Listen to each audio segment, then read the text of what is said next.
Jack Kantola joined Toastmaster for the first time in 1970 in Forest City, Iowa. Jack has belonged to 5 different clubs in 5 districts, including England. He started the Tri-City Achievers Club in Orange County in 1981 and has mentored several clubs. He served as area governor in Founders District in 1983 to 1984. Several years ago, Jack retired from his role as president and chief operating officer of Trumpeter Electronics. Prior to that, he served as group president for Microdot Aerospace Fastening Systems. During his career, he held leadership positions in Microdot, Winnebago Industries, and several other companies, domestically and in Europe. Fulfilling Assignment 9, Persuade with Power. In the Competent Communicator Manual, the title of his speech is Experience the Power of Toastmasters. Speaking 5 to 7 minutes, please help me welcome Jack Kantola.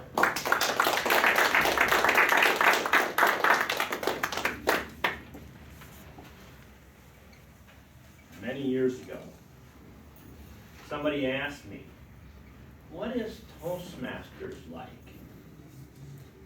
And as I pondered that question, an experience came back to me that I had even longer ago, like 60 years ago.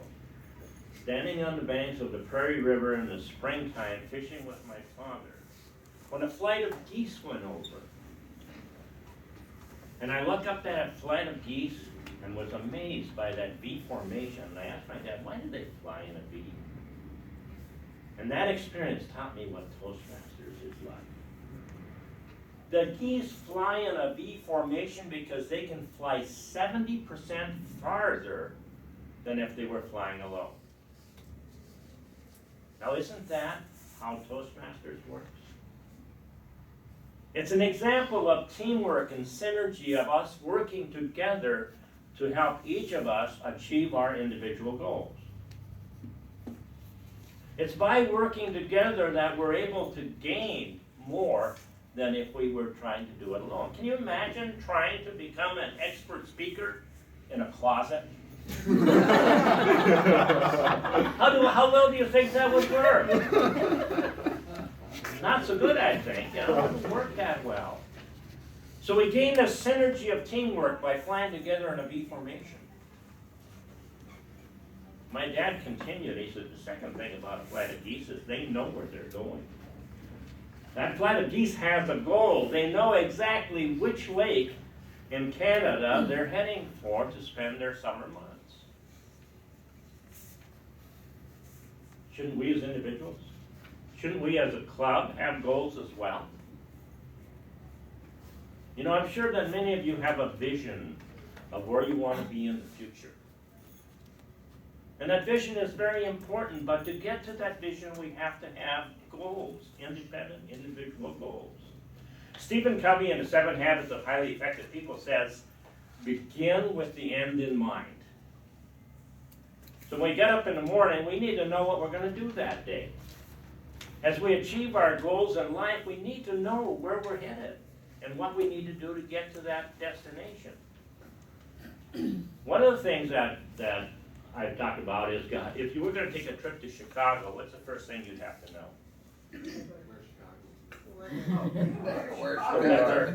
Where's Chicago? No, the first thing you'd have to know is, where are you? If you don't know where you're at, how can you begin planning that trip to Chicago? Said, here I am, I'm in Dallas. No, maybe if you're in Seattle, it won't work so well if you try to plan your route from Dallas. Now, that's a simple question. It's an obvious one for us because we know where we are physically most places. But very often we don't know where we are in our personal development and growth. We need to have that information. We need to get feedback on where we're at. And that's what happens in the Toastmasters Club. We get a good measure of how good we are at communicating after we do our icebreaker. We have a good idea of what we have to do to go beyond that. So we have to know where we are, and we have to have a goal to make it happen. Stephen Covey also says, everything happens twice. Think about it. As you design a building, the architect has the design, he's created it once on paper, and then the construction workers do it again when they build the building. An orchestra can't work without a score. The score is that music developed first, and then it sees its fruition in the orchestra when the orchestra plays it. So everything isn't created twice. So we have to have a plan, we have to have a goal. We have to know where we're going. The third thing that my father talked about was the fact that geese don't quit. Now that's not so true anymore, and it's also true about some Toastmasters clubs. I mean, if you go to any city park and you see geese around, and they kind of settle there forever and have no goal, have no direction. And there are Toastmasters clubs like that as well. Thankfully, this isn't one of them. We have a goal, we have a direction, we have commitment to make it possible. I've never heard of a flight of geese heading for Ontario, just getting over Kansas and saying, well, I'll have to quit here, this is too hard. Let's not go any further, let's just stop. You have that goal and persistence is what causes us to be able to be successful.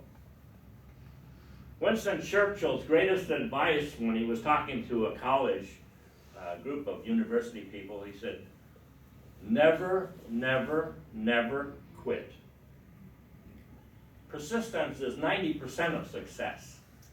Knowledge is 10%. When we make a commitment, we need to follow through on that commitment. Because if you're in an orchestra and you decide you're not going to play what the orchestra's playing, you're going to find out you're going to be playing solo pretty quickly. Someplace in the back room, maybe in the closet. If we're part of a team, we have to be committed to supporting that team and doing what we say we're going to support that team and make it happen. The fourth thing that my dad told me about that flight of geese is that goose at the front doesn't stay there for the entire trip. They change places. They take turns at point.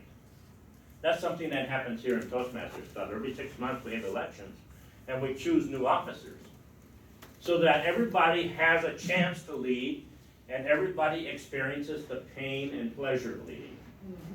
We have to be able to do that. The next thing my dad told me about that flight of geese is that if one goose has to fall out of the flight for one other reason or another, that another goose will stay with it to nurture it, support it, encourage it until it can continue on its flight. We should do the same thing in Toastmasters. And I know that for me, one of the most gratifying things is after I've stumbled in a Toastmasters presentation, I get a call later from somebody in Toastmasters and say, hey, you did all right. You're doing great. So we need to do that. We need to provide that. And that's what we do with our mentor program. We should all do it. We should all recognize those times when it's necessary to provide feedback.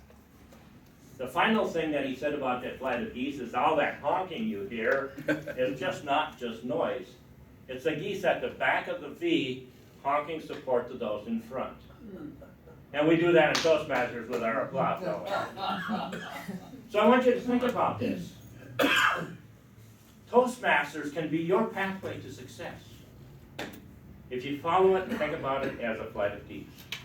And Toastmasters.